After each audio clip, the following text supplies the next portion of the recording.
Hey everyone, Sky here to discuss Batman Returns, starring Michael Keaton, Danny DeVito, Michelle Pfeiffer, Christopher Walken, Michael Gough, Michael Murphy, and Pat Hingle, and directed by Tim Burton.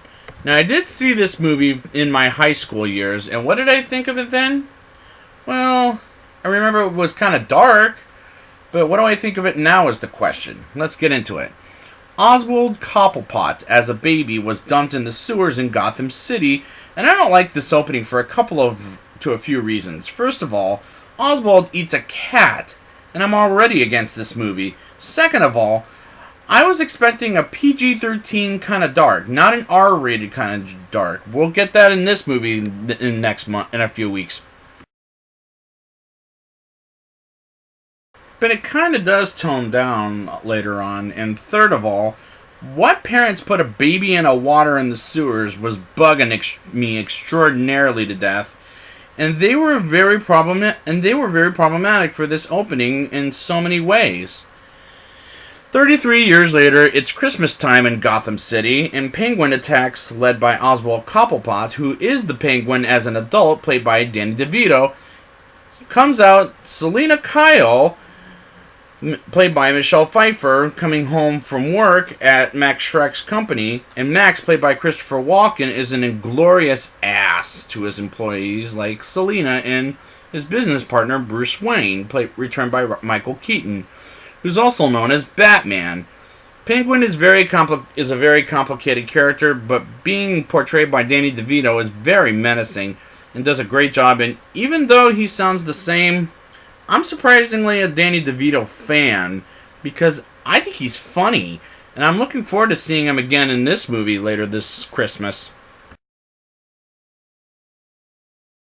And I love Michelle Pfeiffer as her alter ego, in which I'll talk about a little later. But as a shy secretary of Max Shreck, Selina Kyle is being portrayed by Pfeiffer is as good as Anne Hathaway in this movie.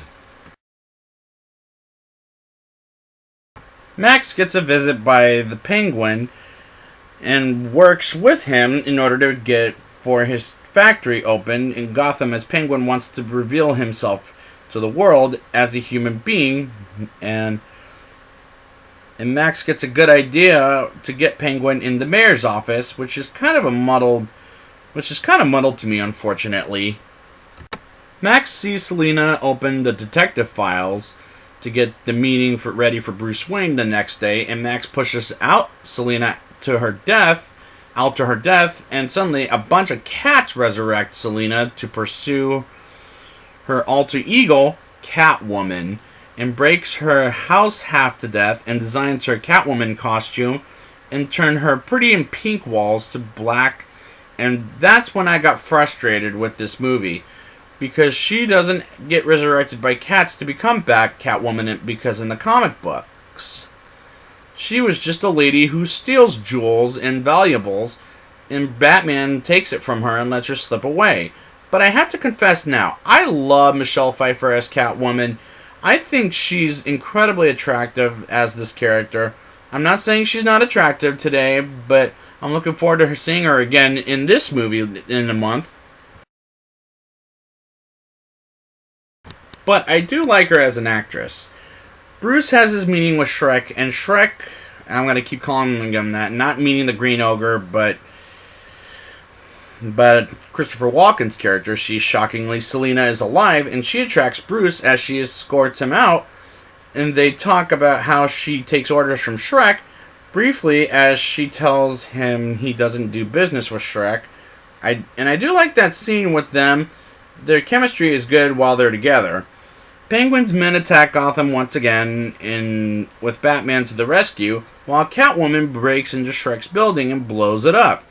Batman fights against a giant man and smirks as he puts dynamite on the giant man's pants. Was too painful to watch as a comic moment. It's like, why?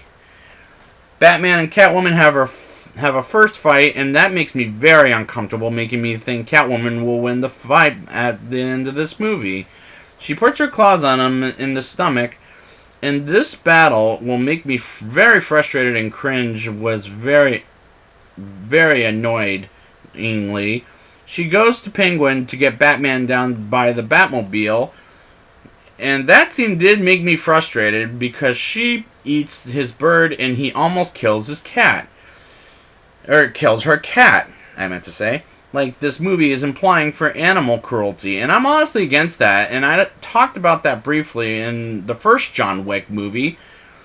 The Penguin goons put a trap in the Batmobile, and she kidnaps the tree princess, and Batman and Catwoman fight again, and Penguin makes the bats fly and kill the tree princess, and Batman makes the bats follow him around, and Penguin and Catwoman watch, and she feels nothing for the Penguin, and Catwoman is killed the third time. First Shrek put her on the ground, second Batman killed her in cat litter, I think is what it was, and now the Penguin umbrellas her in glass, and Batman's Batmobile is controlled by Penguin. Just made me groan. Like all the way as Batman takes the control device off his Batmobile. Batman, aka Bruce Frames Penguin, is kicked out of the mayor's chair, and he goes back to being misunderstood, and that just annoyed me by the end of this movie. Like, he's just misunderstood. Shrek's party has a music that sounds a little like bit of Batman and Robin later on, which I will talk about. As Selina is introduced and Bruce and Selina find out each other's alter egos, as Penguin crashes Shrek's party and he kidnaps Shrek and puts him in a cage as the real penguins go to the center of the city.